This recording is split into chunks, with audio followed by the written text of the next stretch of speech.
तर नमस्कार मित्रांनो, ओम नमः शिवाय। आजपासून आता श्रावण स्टार्ट होतो आणि आपण पहिली डिश घेऊन आले उपवासाची, जी आहे डोसा, उपवासाचा डोसा। आणि त्यासाठी सुरुवातीला आपण एक चटणी बनवतो। यामध्ये खोबरा, शेंगदाणे, मिरची, कोथिंबीर, थोडासा शेंगदाणा नमक आणि थोडासा जिरा टाकला आहे। हे टाकून ना आपण यामध्ये एक बर्फ टाकून मस्त अशी फाईन पेस्ट करून घेतो। ही आपली चटणी आहे।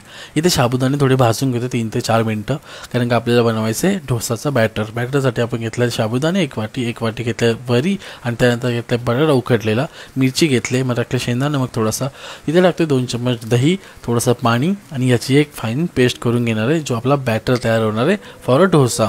आता डोसा बनवण्यासाठी एवढ्या काही मेहनत नाही, जसं आपण घावणे बनवतो तसंच बनवायला लागतं। खूप पॅनला असं गरम करून घेतलं, त्याला ऑइल ब्रश करून घेतलं, आणि देन असं आपलं टाकलं घावण्यांसारखा हा डोसाचा, वरतून ढाकण ठेवला ॲज इट इज, आणि अशा प्रकारे हे पूर्ण शिजलेलं। थोडंसं घीचं ब्रश करतो आहे, कारण घीचा एक फ्लेवर चांगला येतो। देन पलटी केलं आणि लगेचच काढून घेतलं।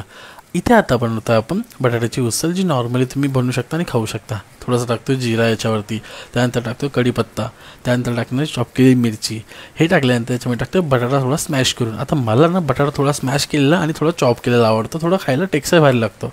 खूप सारी कोथिंबीर टाकून थोडेसे शेंगदाणे टाकले भाजलेले, त्यानंतर टाकलं थोडा शेंगदाणा नमक, मिक्स करून घेतो प्रॉपरली आणि सर्व करतो आहे। आता याच्यासोबत तुम्ही आरामात खा चटणी, उसळ आणि हा डोसा, मजा येईल तुम्हाला।